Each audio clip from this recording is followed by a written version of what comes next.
Hey guys, it's TonyCouldveBeen again. I can't emphasize enough that this video has not been rehearsed. I loaded up some pages that I'm gonna use to talk about this, but I'm gonna use the camera, flip it around so you guys can see. This is going in the Tony could have been a baller section, and I'm gonna break it down for you why. I'm glad the NBA changed the rules about the All-Star game. That's awesome. I mean, it's different, so at least maybe more people will watch it instead of just a formality. But I still agree that I forget which sportcaster said this, but the entire All-Star game itself, the main game at the least, should be for charity. And I think that every player should represent their own charity, and every basket is X amount of dollars, and then maybe they'll actually play like they're actually trying to put a show on instead of scoring almost 200 points to 200 points in one fucking game where no defense is played at all. So I'm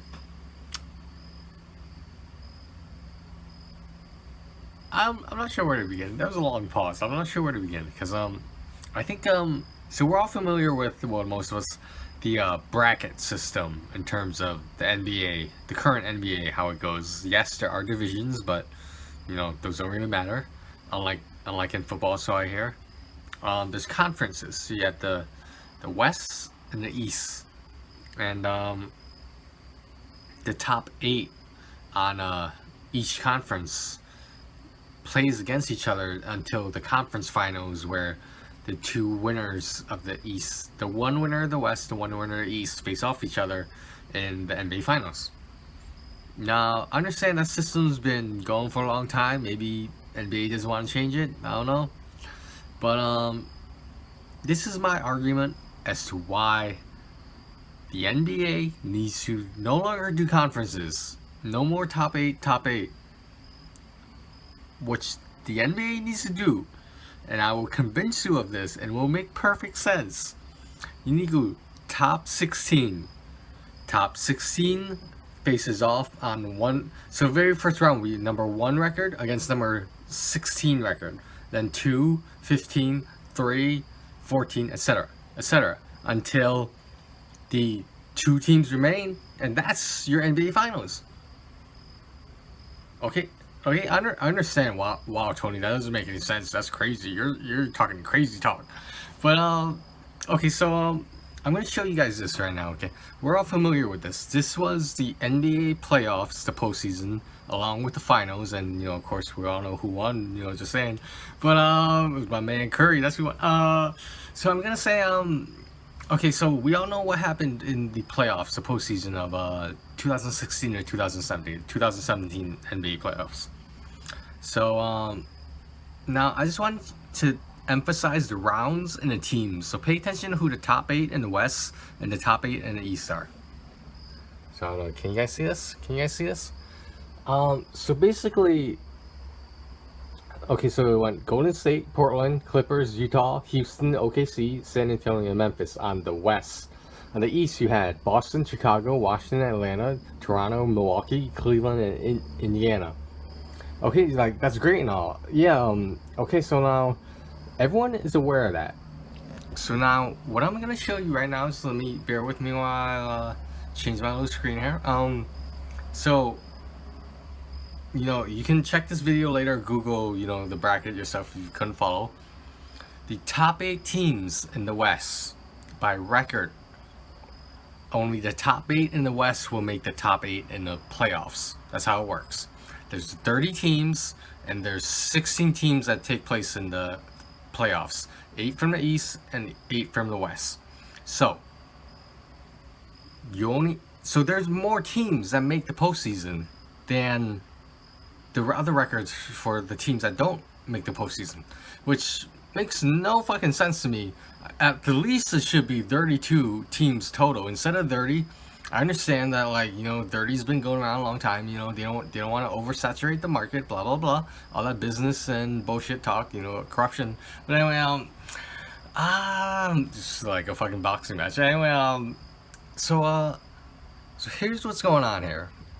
I'll tell you, and I'll read off the numbers for you, okay, just so you can get this. The Warriors, of course, still the champions of the 2017 playoffs postseason. They had a #1 record. Spurs #2, Rockets 3, Clippers 4, 5 Jazz, 6 Thunder, 7 Grizzlies, 8 Trailblazers. Okay, so yeah, okay. So those top 8 teams they made the West. Now let's look at the top 8 from the East, still going along with the traditional East-West Conference postseason, where the best of the East faces the best of the West. So now you got in the East, Celtics, Cavaliers, Raptors, Wizards, Hawks, Bucks, Pacers, Bulls.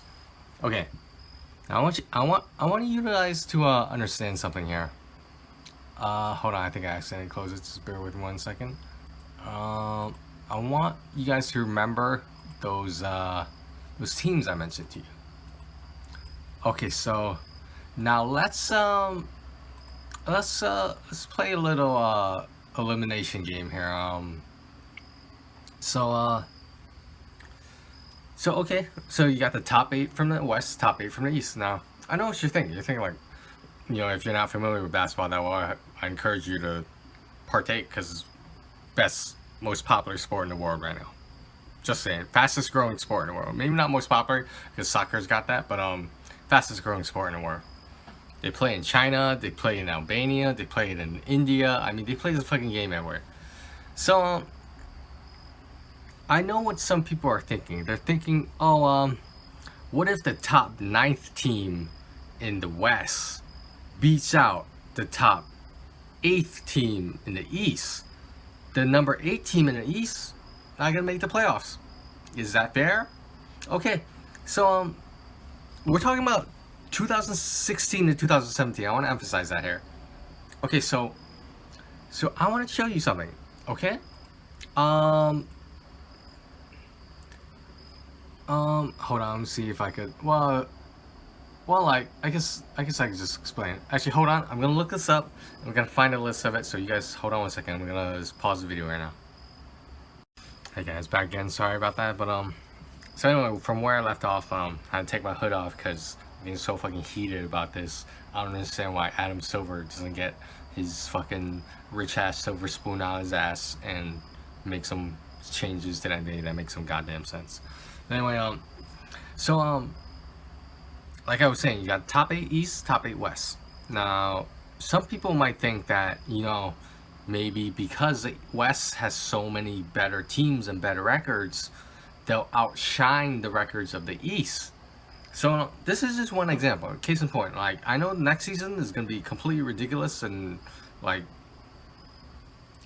I honestly, I have no predictions for the next upcoming 2017-2018 NBA seasons. I will later, but right now I'm just absorbed in this idiocy that that's not being fixed. So in the 2016-2017, all those teams I read off to you. Now, the top 16, if we convert it to the top 16 system of the postseason, guess who the top 16 teams will be? I know if you haven't figured it out by now, I can't emphasize it to you enough that understanding the math of basketball will make you understand and appreciate the game much more. So top 16, without further ado, top 16, combining the East and the West. These are the teams that will make the top 16 NBA postseason if we adopted the top 16 system. Obviously, Golden State Warriors, Spurs, Rockets. Okay, so that was all right there. That was all West. Top 3. Okay. That matches the the bracket from the 2016-2017 season. So now, yeah, after the top 3, they came Celtics, Cavaliers, the East. Okay, the East is in there. Okay. Then it went Clippers, Raptors, Jazz, Wizards, Thunder, Hawks, Grizzlies, Pacers, Bucks, Bulls, Trailblazers. Does that whole group of the top 16 Does that sound familiar to you? Well, it should. You know why? It's the top 8 in the West is the same as the top 8 in the East. When you combine them, that's your top 16. So wow, basketball worked out the way it was supposed to work out, but we got a less enjoyable postseason because they want to do this Eastern Conference, Western Conference thing. How about this in a top 16 scenario? How about this? Wouldn't you love to have your team be the Golden State Warriors facing fucking number 16? What are the odds of the Trailblazers beating the Warriors in a best of 7 series? Okay, I understand Damian Lillard can ball. I understand that. McCollum, blah, blah, blah, all those people.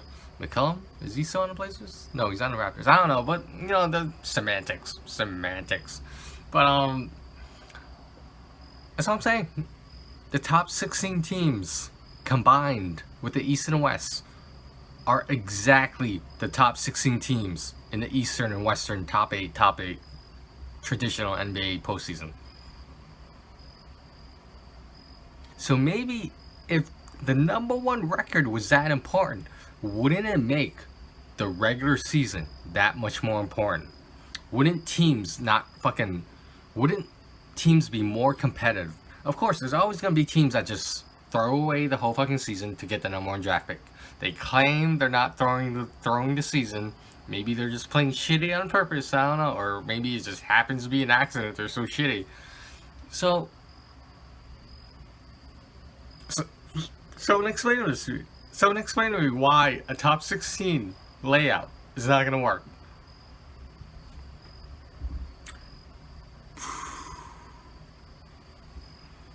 I don't know. I'm just some dude looking at basketball standings, numbers, and maybe I don't know what I'm talking about. All I'm saying is, first and foremost, get it to top 16. Then worry about the fucking All-Star game. That was a double mind blow.